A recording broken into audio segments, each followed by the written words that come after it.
Dobar dan svima, dobrodošli u novi Grizzly podcast. Moje ime je Filip i ovo je prvi podcast koji ću ja voditi i čast mi je što je današnji gost i moj prvi gost Matej Mandić, vratar Hrvatske rukometne reprezentacije, vratar RK Zagreba i jedan od najvećih talenata golmanskih u svijetu rukometa. I Matej, hvala ti što si došao i hvala što si obilježio ovo moj prvi podcast ovdje. Hvala puno, hvala na pozivu, i meni je čast isto da sam prvi u tvome debiju. Odlično. Reprezentacija je aktualna sad trenutno, zato smo te izvali. Naši dečki danas igraju utakmicu za polufinale svjetskog prvenstva. 5 godina nismo bili u završnici velikog natjecanja. Kako gledaš na to? Pa je, ostvarili smo taj prvi primarni cilj, ajmo reći. Ušli smo u četvrtfinale i sada možemo, ajmo reći, pao nam je kamen sa srca. Malo smo se, ajmo reći, oslobodili nekog pritiska, ali tek sad počinje najvažnije, borba za medalju. Nadam se da ćemo se što bolje oporaviti i što spremnije doći na utakmicu, iako imamo dosta povreda u ekipi, što sam vidio na terenu, na utakmici, ali nadam se da će se oporaviti što više igrača i da ćemo biti što spremniji za utakmicu. Kako dišu dečki u slačionici? Imao si priliku komunicirati s njima, kakva je atmosfera, kako se diše? Pa, fenomenalna, mislim, kad uđeš četvrtfinale. Jel se osjeti to da se igra doma i da je malo... Da, pa vidi se, ušli su u četvrtfinale, igraju pred svojom publikom, stvarno onako dišu svi kao jedno. Svi imaju taj jedan cilj da opet, tamo reći, vrate hrvatski rukomet na tron ili na postolje, tako da nadam se da će uspjeti u tome i da će na kraju biti sa medaljom oko vrata. Pa vidjet ćemo kojeg sjaja bilo, kojeg da bude, bit će veliki uspjeh jer zadnjih par godina nismo imali nikakve rezultate, nismo bili pravi, sada imamo veliku priliku da napravimo jedan dobar rezultat. Ti nisi sa dečkima zbog ozljede koju imaš, kako je to, jel neugodno gledati, jel se stresiraš, budeš nervozan? Pa je, sigurno, dosta neugodno, nervozan. Jel se ljutiš nekad na njih, budeš ono prijateljski? Pa jesam, prijateljski, normalno, bude uvijek ali pratim to polako nekako, ali teško dosta zagledat. Lakše je kad si dole na terenu, kad si uz njih, kad možeš dati koji savjet, kad možeš odigrat, kad možeš pomoći ekipi, ovako s tribina kad gledaš, dosta nervozno, pogotovo ovako kao što je bila utakmica protiv Slovenaca, gdje je bilo dosta napeto, baš mi dosta teško bilo gledati, ali preživjeli smo. Ti i Kuzma ste veliki prijatelji i cimeri, znate se već dugo i Kuzma igra sad odlično, jako je dobar, među najboljim vratarima turnira. Jel se čuješ šta s njim, jesi mu dao koji savjet prije utakmice koje... Pa ne volim baš smetati koliko mi treba, čujem se, ali ne volim smetati remet mir igračima jer znam kako ga se na prvenstvu, tisuće poruka, tisuće poziva svih strana. Tako da nek budu fokusirani na taj na zajednički cilj. A što tiče Kuzme, stvarno brani fenomenalno turnir, nadam se da će nastaviti tako. Sigurno nam je jedan od ključnih igrača i to je to. Nadam se da će nastaviti tako, da nije umoran, da što bolje bude. Da nije bilo, ajmo reći, glupe ozljede i nepotrebne situacije, ti bi bio sad tamo s dečkima, kako se sada vraćaš od ozljede, kako ide oporavak, kad te možemo opet vidjeti na terenu? Pa ide dosta dobro, već sam polako krenuo trenirat, duži već period radim na fizičkoj pripremi, teretana, trčanje, a prije tjedan dana sam stao na gol, počeo braniti, ali samo s maskom, dobio sam dozvolu od doktora da mogu braniti s maskom, tako da branim s karbonskom maskom na glavi, neka loša kopija još kak Guardiola. Moraš neku sliku ovoga sad postaviti. Tako da, treniram, dobro je, straha čak i nema. Jesi mislio da će biti više straha? Ne? Pa jesam, ali kad stavim na gol, onako uđem neki svoj, ajmo reći, mode i u svoj neki film i branim, tako da za sad je stvarno dobro, nadam se da će tako ostati i da će oporavak ići u dalje dobrom smjeru. Jel rekao si da radiš na fizičkoj pripremi, jel sad ti mogu uzeti neki period kao da napraviš nešto za fizički, što ti je falilo i za što nisi imao vremena dok si bio u treningu? Pa je, sigurno, dosta stvarno radim na nekim stvarima koje su mi, reći, nedostajale. tokom svih ovih utakmica i sezona nikako nisam imao neku pauzu, ajmo reći da napravim, da se posvetim malo sebi. Tako da je Što je bilo ovo to na vrijeme. čem radiš, ajmo reći? Znači, braniš Ligu prvaka, jedan si od najboljih golmana Lige prvaka, evo, neko ko ne prati toliko rukomet, što tebi fali da bi napravio taj korak još više? Pa ne znam, iskreno ako radim dosta na svojim mišićima jer sam dosta velik pa uvijek ima nekih problema sa ložama i tako aduktorima pa eto dosta to probamo jačati, raditi na tome i eto. Taj sad period što sam bio ozlijeđen, što sam imao povredu lica sam posvetio tome. Počeo si igrati rukomet u Izviđaču iz Ljubuškog.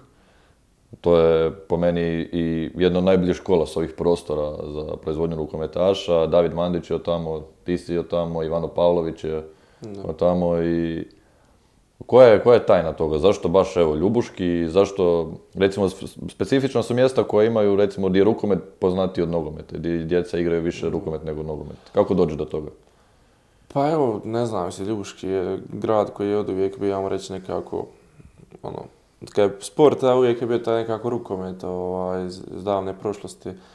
I eto, jednostavno bio je tu jedan čovjek koji je poduzetnik, koji je napravio dvoranu, koji je napravio akademiju, ulagao dosta u ljubuški rukomet, stvorio je sve, dao je sve djeci da se razvijaju i evo, on je se povukao iz svega toga, ali dalje ljudi koji su u klubu rade dobar posao, izbacuju dalje rukometaše, tako da evo, nadam se da će tako nastaviti. Stvarno imamo, ja reći, neke zavidne brojke što se tiče koliko se rukometaša izbacilo.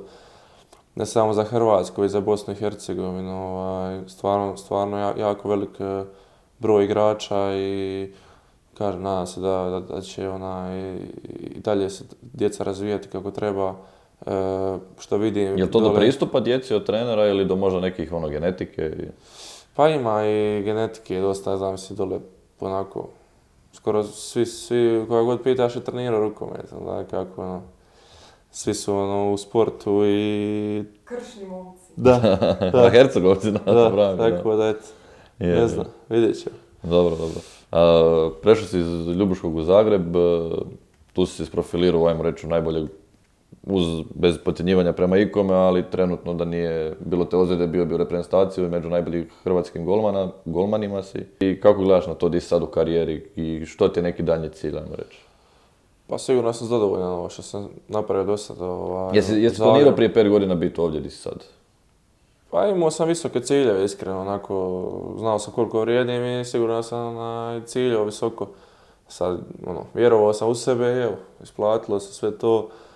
I trenutno sa svime sam zadovoljan, uvijek može bolje naravno, ali evo, Nikad neću zaboraviti, oprosti jednu priču, bio sam na turniru jednom rukometnom na pijesku i ispod mene sjedio Davor Rokavec, ne znam znaš ko je to. Da. Sjedi Rokavec i to je bilo, tad sam ja imao 16 godina, znači ti si imao 14 možda. I priča Davor Rokavec i kaže, ma dobar je ovaj Kuzma, ali kao ima jedan mali u Hercegovini. I ja par godina kasnije kad si počeo spominjati, ja rekao, jel moguće, kao da uvro priči, da. Ma Kuzma je dobar, ali kao ovaj, kao još je velik, ogroman. I evo na kraju vas dvojica, dominira. Da, ali to je već kroz godine, za one koji ne znaju, dečki su već godinama cimeri, prijatelji od najmlađih reprezentativnih kategorija. Prvog dana okupljanja za te mlađe kadete, bili smo ja Kuzma, tako da. Mlađe kadeta, juniora, sa seniora. I specifično uvijek ste cimeri, jel da? Pa da, bili smo, sad sam malo promijenio, mislim, sklaricao sam, jer sam bio sa njim u klubu, pa... Da. Mora, sklaricao.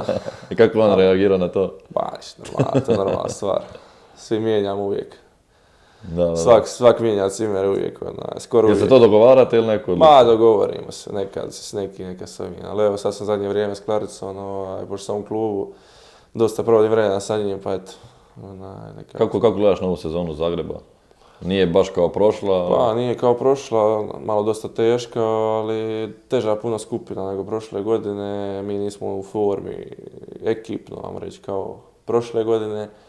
Tako da evo, mislim da dobra je, ne mogu reći da je odlična, ali dobra je, mislim imali smo dosta utakmica gdje smo izgubili po jedan razlike, gdje smo sami sebe pobijedili maltene u zadnjim minutama, te neke glupe greške opet, ali evo kažem, sve u svemu možemo biti zadovoljni, imamo još te 4 utakmice, ako uspijemo tu uzeti još koji bod, Što je bit ćemo prošle godine zadovoljni. nedostajalo? Prošle godine ste došli do osmine finala, izgubili od Montpellier, tu u Zagrebu je bilo čak X, jel da? Je neriješeno. Da, tamo je bilo koliko za njih. Tamo su izgubili, ja mislim, isto 3-4-5. Koja je razlika sad između takve ekipe, jedna koja je realni pretendent na Final Four i vas koji iz Zagreba prošle sezone, ajmo reći? Pa ne znam, mislim, mi stvarno dobar rukomet prošle godine igrali, bili smo onako puni samopouzdanja tog. Jednostavno u Montpellieru falilo je snage, ozlijedila se nas 2-3 igrača bili. Tu utakmici negdje u 40-45 minuti, doslovno više nije imao ko otići u napad i igrat napad. Tako da tu smo onako bili tanki i nakon Montpelliera smo imali jako važnu utakmicu s domaćim prvenstvom protiv Našica. Dosta težak ritam nam je bio i jednostavno smo pukli u Montpellieru, ali to veliki rezultat. Prošle sezone meni je žao iskreno što nismo prošli dalje. Imali smo veliku priliku da smo prošli dalje, mislim da bi to bilo izgorili cijeli Zagreb. Da, pa napravili ste ogromnu stvar samim tim, evo ko ja navijač iz Zagreba i neko ko je iz Zagreba. Nije dugo bila takva atmosfera, znači vi ste vratili, vaš 16 je vratilo, 17-18 vratilo tu neku priču rukometnu u Zagrebi, arena je bila... Pa je, arena je bila to puna. Kao što sad, kao što si rekao, da. Slažem se. Igra reprezentacija isto kao i vi, ali to je već pobjeda, ajmo reći nekakva.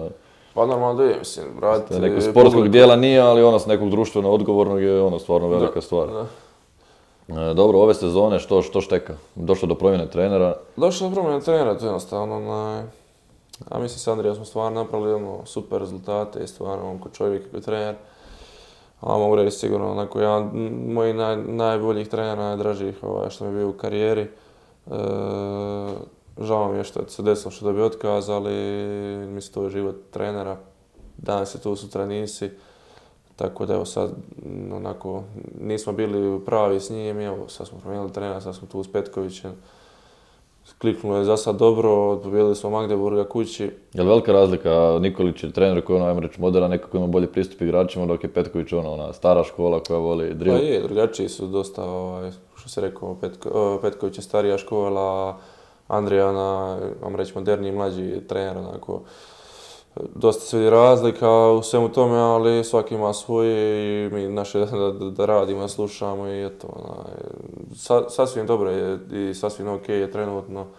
Nadam se da će tako ostati, evo imamo sad tu drugu polusezonu, pripremamo se, radimo fizički da se budemo što spremniji, evo, kada se priključi ostatak ekipe poslije prvenstva, usavršavate taktičke detalje i onda u napad. Odlično. Ajde sad mi reci ovako, ako možeš tri najbolja trenera koja su imali najveći utjecaj na tebe, ili bi mogao to izdvojiti? Jesi baš trenera ili... Pa osobe u rukometu.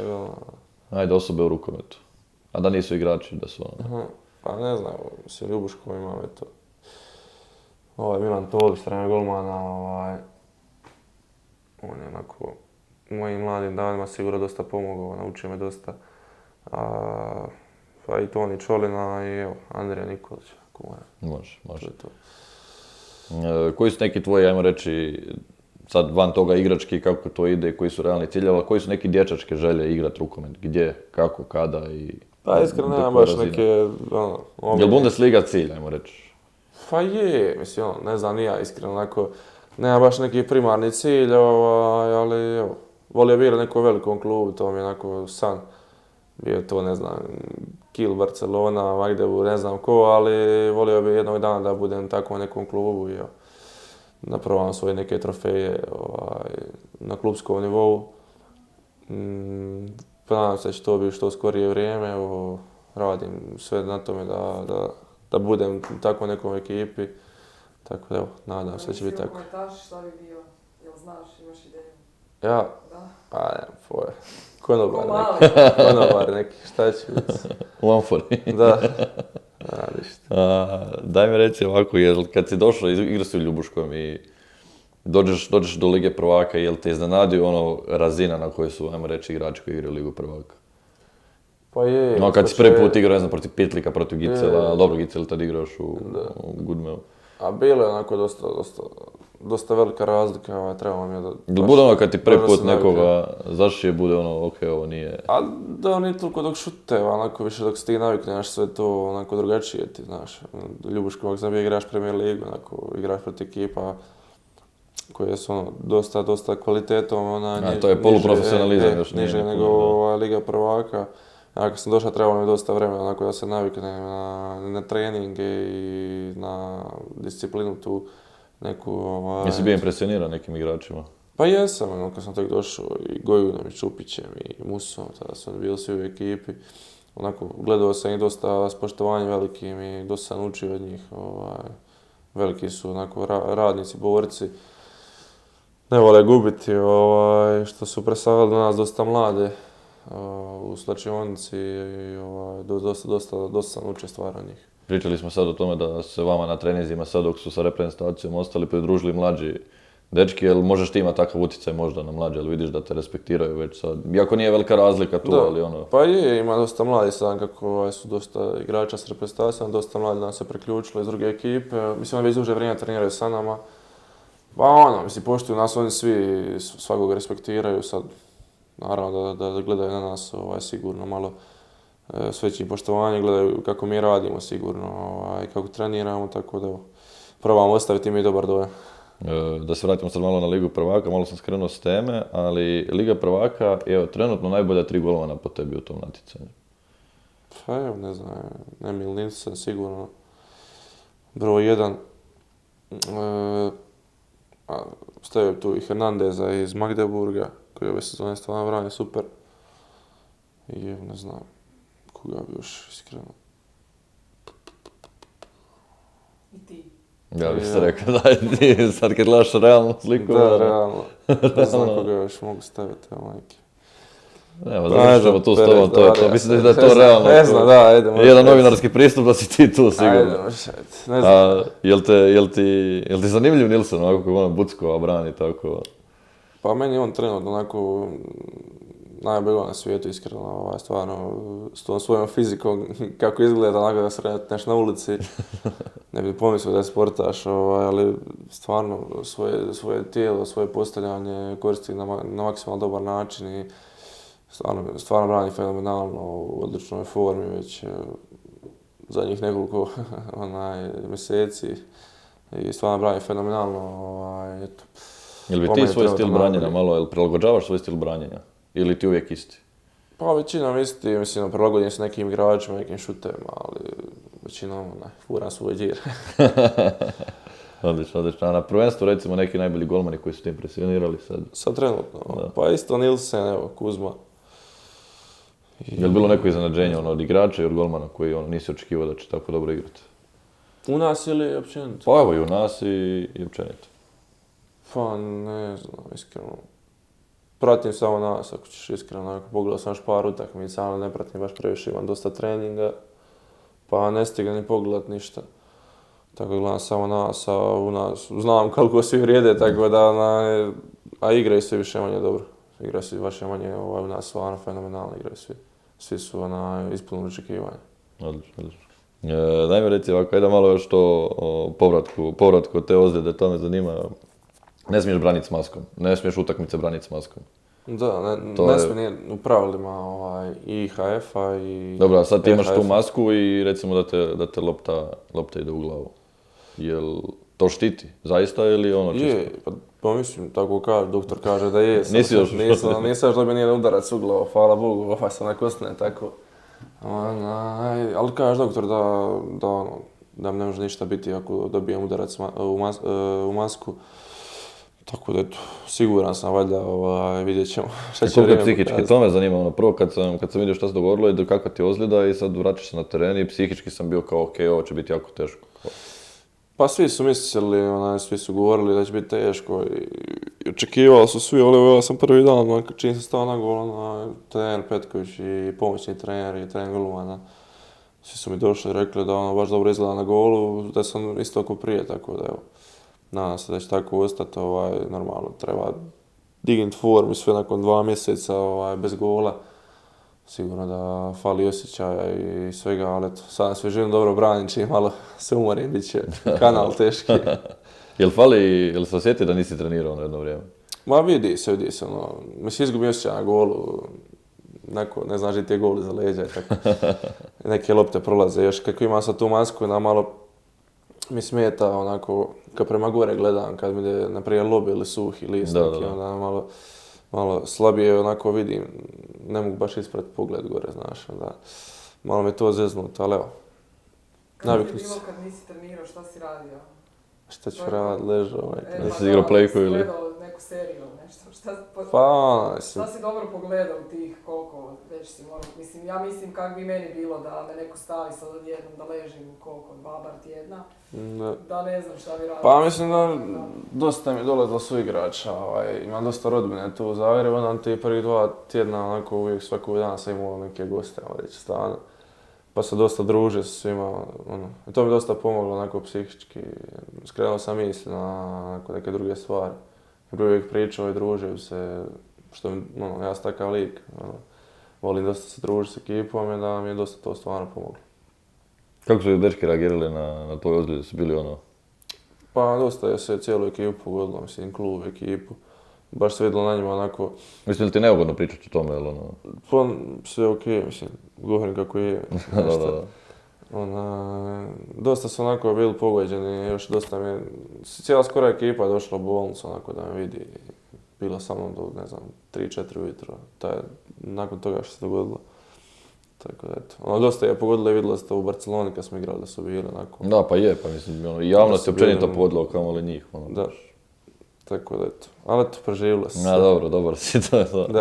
Jel te, kad si rekao da ne vidiš suhi list, jel te to frustrira kad imaš 2 metra, više 2 metra, neko ti baci lobu? Pa nije, iskreno. Gol ko gol, ja to tako gledam, iskreno, onako možda... Vi mediji će to plasirati kao Eurogol neki, a meni je to gol ko gol, idem dalje, izvodim loptu iz gola i bacim na centar i iduću ga sađekam onda. Onda znaš šta će, dobro. Ko ti je, s kim si najveće borbe vodio ove sezone od igrača? Od igrača? Da. Pa ne znam, onako... Da se baš nadmetao ono s njim. A voli se nadmeta svima, ja sam na terenu onako uvijek trash talk bacam. Onako to me uvijek digne, tako da ja svaki igrač... Voliš nešto ono da baciti? Je, volim ja uvijek, to me digne, me napuni me, znaš, budem još luđi. Kad sam takav, onda puno bolje branim, ali ne znam, prošle godine Šta im da baciš ovako kažu? Pa, ne znam ja nešto. Šta znam ja šta govorim, majke. Prebacio. Ko će zna šta govorim. Tako da, volim stvarno ako malo bi nabrijaniji na utakmicama, pa eto. Odlično. To je od uvijek tako ili?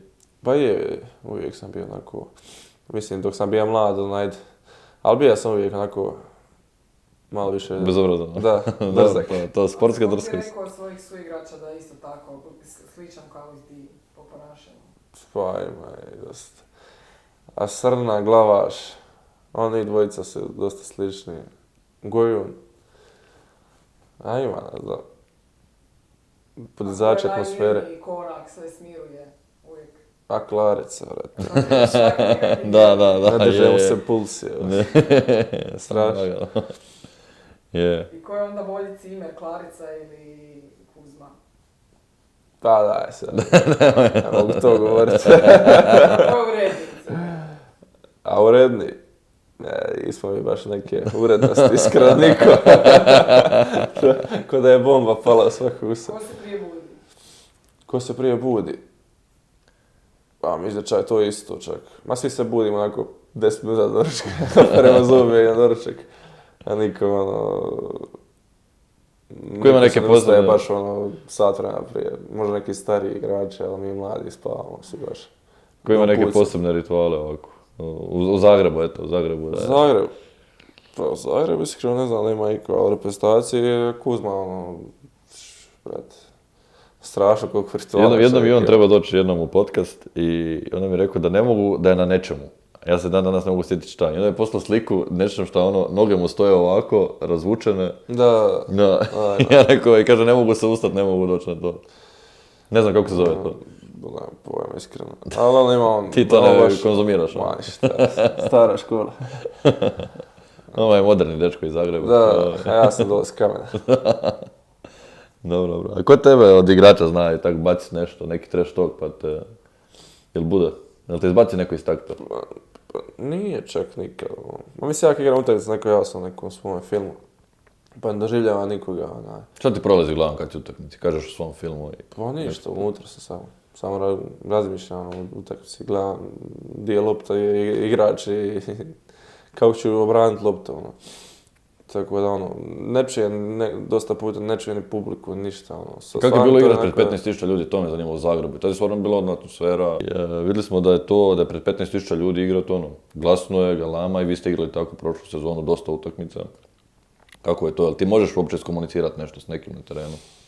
Pa, sigurno je jako lijepo, jer 15.000 ljudi kad je u dvorani, kada imaš tu buku i huk, baš jedan dodatni vjetar leđa, ponesete, znaš, naprimjer obraniš neku loptu, zabiješ gol kad čuješ, onako da svi stoje na nogama, vrište, stvarno jedan dodatni vjetar leđa, gurnete da ideš još jače, još bolje naprijed.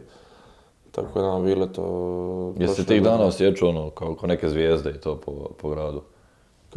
Pa da, stvarno smo te prošle godine kad ta euforija stvorila se Zagreba sa svima, baš dosta ljudi nas je zaustavilo na ulici i prepoznavalo prije toga, onako, stvarno, kad sam tek došao u Zagreb, malo ko je prepoznavao igrače Zagreba. Jel curice vrište za rukometašima? Ko za nogometašima? Tak, slaba, nije baš to, nismo mi toliko baš ide. Možda je za koju godinu. Da. Moramo promijeniti to, ljudi. Ima zgodnih rukometaša. Ima, da. Još sad svojim ožiljkom sad sve padaju na to. Vidiš, zauzet se, ali smo. Dobro.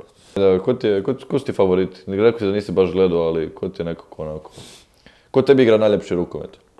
Pa Danci, sigurno najveći favoriti, igraju stvarno, pogledao sam. Nisam čak pogledao s 2 utakmice. Razbili su 10 razlike, protiv Njemačke sam gledao koja je Njemačka, reći, na ozbiljna reprezentacija. A Njemci zabili 18 golova u prvom polovremenu, gubili 7 razlike. Da. Prosvali su 10 razlike na kraju. Stvarno igra Danska je po meni najbolje rukomet na prvenstvu i veliki su favoriti da osvoje 4. zlato po redu. I ako osvoje, bit će sasvim zasluženo, a ako je neko uspije zaustaviti na tom putu, kapa dole i... A šta misliš, zašto oni tako igraju dobro, gdje je tajna? Ne znam, stvarno, očito imaju isti dobar izvor igrača, imaju stvarno dobre igrače i oni imaju 2 postave, kad promijene igrače ne osjetiš da se promijenili, tako da to je jedan od razloga sigurno, evo, uz njih po meni Francuska. Gledao sam njih par puta. Ali nekako mi se čini da Danci, kad ih izdvojiš iz reprezentacije, kad ih staviš u neki europski klub, da nisu toliko igrački dominantni. Pa, dođu možda neke klube koji ne paže sistem, znaš, oni su malo drugačiji, igraju taj neki rukomet skandinavski koji ne more igra baš svatko, ako nisu od malena naučen na to, tako da... Koji tebi stil najbolje odgovara rukomet? Kad se igra brzo ili zapostavljeno? Pa, ne znam, iskreno, ovisi kako kad. Od ekipe do ekipe, nisam baš sam nešto da preferiram, ali najviše volim braniti šuteve izvana, ali eto. Jel ti teže braniti, znači teže ti je braniti ove s unutrašnje pozicije, ili? Pa je, ali ima dana kada bude i obrnuto, tako da. Jesi to nekako znao i kroz malena da ćeš da si Jel od malena bilo jasno da si bolje na ovim šutevima od vana, ili? Pa ne sjećam se baš najbolje. Dok sam bio malo, sve sam branio, a bio sam uvijek onako dosta dobar, tako da... Je li dobra atmosfera u reprezentaciji? Pa mislim, atmosfera uvijek u reprezentaciji dobra i kad se gubi i kad se pobjeđuje, stvarno. Uvijek su svi kao jedno i probaju se svi držati kao jedno i onako nekako... Ko to drži pod kontrolom? Ko je onako neko, je li Dule kao kapetan? Pa Dule, da, on je kapetan i sigurno da i kad je loše i kad je dobro, uvijek dođe i da podršku, tako da. Vam reći da on je jedan pravi lider reprezentacije, a ima tu dečki koji... Jel misliš, rekao je Dule da neće biti trener, da ne misli biti trener, ali ga vidiš u toj ulozi možda? Teško. Nije, mislim da neće, da ne bi trebao biti trener. Izjavio je to, tako da mislim da neće biti. Ako kapetan, kakav je? Pa, mislim, to se vidi na terenu, pravi lider, pravi vođa, zna digni glas kad je loše, kad je dobro, tu je za ekipu, da podršku, zna smiriti nas uvijek nakon dobre utakmice, tako da, i u dobro lošu uvijek je tu. Sigurno će biti veliki minus nakon prvenstva kada kad ode iz reprezentacije, falit će sigurno njegov karakter i ta odlučnost na terenu, ali evo, nadam se da ćemo dobiti novog vođu. Bila je velika razlika između, kad recimo zadnjih par godina, bilo je dosta starijih i dosta vas mlađih, ajmo reći, od one još korone prvenstvo kad je bilo. Kako je to funkcioniralo? Jeste sad, dođeš prvi put u reprezentaciju i jel te prihvate odmah i kako je to? Pa je, jel se brzo opustiš, ajmo reći? Pa je, svi su momci odlični i svakoga prihvati jako dobro, svakome je podrška i kad dobre i loše utakmice, jer nama je svima cilj da reprezentacija bude dobra. Nije bitno tko igra, bitno je da se dođe što dalje i da se osvoje što više medalja. Tako da jedan turnir će biti taj igrač, drugi turnir će biti neko drugi. Najbolji, to je tako, svaki turnir nekog se izbaci, ekipa izbaci nekog pojedinca i najvažnije da budemo dobri. A daj mi reci, došao je, kako je trener pod Sigurdsonom? Pa dobro, stvarno, ima jako dobar odnos sa igračima. Mislim, sad se vidi, sad je stvarno opravdao, je li to što je došao sad ovim plasmanom i... Pa je, stvar je taj rezultat i pokazao da je stvarno vrijedi, Stvar je taj rezultat koji je bio očekivan, ušao u četvrtfinale. Sad vidjet ćemo, će uspjeti uzeti medalju, ali ništa radi stvarno dobro. Šteta olimpijskih igara gdje smo se stvarno dosta pripremali na kretu. Nismo uspjeli proći ni grupu, ali vratili smo sad u četvrtfinale. Jel misliš da ovo prvenstvo može biti, ajmo reći, preokret? Recimo da je hrvatski rukomet bio na vrhu pa se malo spustio, pa sad opet da može... Pa ja se nadam, iskreno, da možemo... Jer ajmo reći, neki pad je počeo, neke bronce su počele, makar smo mi kao bronce doživljavali kao neuspjeh, kao 2009. kad je bilo kod nas. Svi se razočarali, izgubili od Francuza. Ajmo reći, sad su svi nekako već impresionirani šta smo napravili. Pa je, mislim, malo smo slabo cijenili te rezultate koje su napravile prijašnje generacija, koje su bili ogromni rezultati. I sigurno da nama nije bilo lako sad kad smo došli tek loše rezultate, velika očekivanja, nacije i svega. Pa je, jer eto kažem, te prijašnje generacije stvarno su napravili veliki posao i sad mi dođemo, trebaš to sve naslijediti, trebaš nastaviti tim putem što je očekivano i što je normalno. Ali evo kažem, nadam se da polako skupljamo to iskustvo, kao i mladi smo svi, ali mislim da imamo dobru ekipu i da ćemo kroz par godina nadam se popeti se na sami vrh. Jel se može lijepo živjeti u Hrvatskoj od rukometa? Pa evo, mislim da može stvarno, imamo dobre ugovore tu u Zagrebu. Za mlade igrače, stvarno jako dobro, ali ako želiš nešto više osigurati se, moraš ići van. Za male koji žele biti rukometaši kao potakni ih da, kak teko tvoj put i misliš da je to zapravo bilo, jesi imao puno odricanja, kako to izgleda se, da nam malo reci. Pa, ne znam, dosta stvarno odricanja ima jer ako želiš biti profesionalni sportaš, ne moraš odreći neke stvari u životu. Pogotovo kad odeš na svoje kuće, u neki drugi grad, neki drugi klub, onda ostavljaš i svoju obitelj, svoje prijatelje i mnogo stvari propustiš možda u životu, ali sve to zašto si to i traži, vam reći, želiš da budeš profesionalni sportaš i sve se to na kraju vrati, a ako želiš biti najbolji, moraš odreći neke stvari, tako da... Jel ti čudno, došli si, zajmo reći, iz manjeg mjesta, iz Hercegovine, dođeš u Zagreb i sad si odjednom, ljudi te zovu emisije, zovu novinari na televiziji, je li to čudno i jesi se mogu pripremiti kako na to? Pa šta, ne pripremam se iskreno na to što će se pripremati, imam svoje, govorim svoje i to je to, ali bilo je čudno, naravno, prvi par intervjua, nakon neka nervoza, znaš, ali evo, sad, nakon koliko se radi, ne znam, nije više, lagam se. Šta radiš ovako slobodno vrijeme? Jel imaš slobodnog vremena? Pa, kad imam slobodno vremena, onako, ne znam, provodim dosta vremena sa curom svojom. Onako, družim se, pa dosta gledam, onako, u slobodno vrijeme dosta gledam serije i filmove. Šta gledaš? Šta si zadnje? Pa, Netflix uglavnom, ne znam, sad smo gledali, ja cura neku seriju, ne sjećam se kako se zove. A uglavnom, više onako, volim pucaču, neku kriminalistiku i tako. A cura baš i ne, ili? Pa i ona isto, tako dobro, našli smo se, dobro.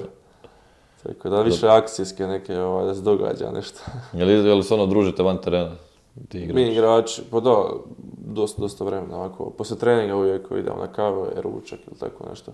Družimo se dosta, ali uvijek probamo onako dobru atmosferu držati, zezat se i što se toga tiče, stvarno onako sport je jedna dobra stvar koja dosta ljudi upoznaš i dosta ljudi se povežeš.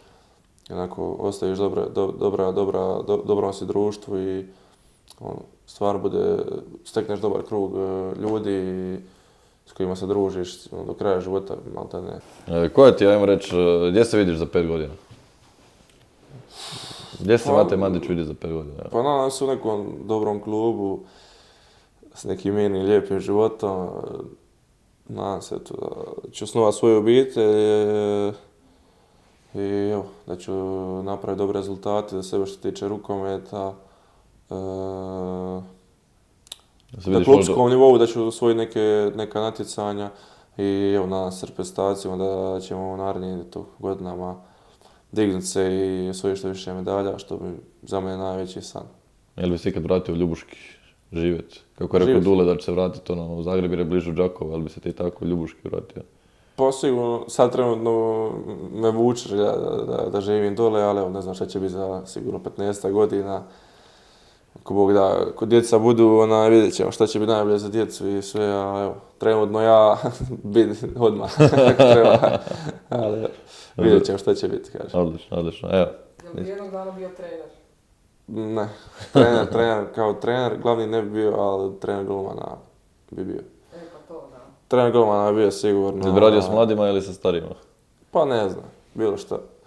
Volio bi to nekako svoje čovjek je na početku karijere, di će ga pita šta će biti poslije, čovjek ima... A dobro, volio bi neko svoje znanje prinijeti na neke mlade ili tako. Još 20 godina ga ima za braniti. Ali volio bi. Na koje bi volio braniti godine? Pa ne znam, iskreno. Dokle me zdravlje bude služilo, vidjet ću.